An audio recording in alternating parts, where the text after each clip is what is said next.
Lock आहे. तुमचं स्वागत आहे. हॅलो एव्हरीवन, मी आहे Shravani. Welcome to my new mini blog.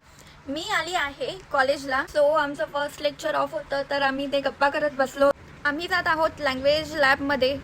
तिथे लॉक आहे. सो हिने बाकीच्यांना लॅबमध्ये बोलावून घेतलं आहे, बट इथे लॉक आहे. आम्ही सगळे गेलो खाली फॉयरमध्ये, थोडा वेळ बसलो, टाइमपास केला. इथे ब्लॅकलिस्ट लावल्या होत्या, त्या बघितल्या. थोड्या वेळाने आम्ही गेलो चायनीज बेल खायला. चायनीज बेल खाऊन आम्ही कॉलेजला आलो. मग आम्ही गेलो कम्प्युटरच्या लेक्चरला.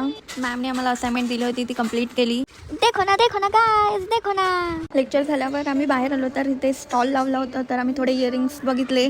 तिथून आम्ही निघालो. मग मी घरी आली, फ्रेश वगैरे होऊन मग हे सिरप पिलं. जेवून वगैरे मी मस्त 2 तास झोपून गेले. उठून फ्रेश वगैरे होऊन चहा पिला. मग काम होतं ते आवरलं सगळं. मी आणि मम्मी मग गणपतीच्या मंदिरात गेलो. आज अंगारकी संकष्टी आहे. सो इथे थोडीफार लाईन होती. मग आम्ही गणपती बाप्पाचं दर्शन केलं. तर मी घरी आली आणि थोडंफार काम होतं ते आवरलं. देवाला दिवा लावला. सो इथे मम्मी करत होती मोदक बनवण्याची तयारी आणि आम्ही ते मोदक बनवले. नंतर आरती केली. सो असा होता माझा आजचा दिवस. Thank you for watching. तुम्हाला माझा ब्लॉग कसा वाटला नक्की सांगा. Like, share and subscribe.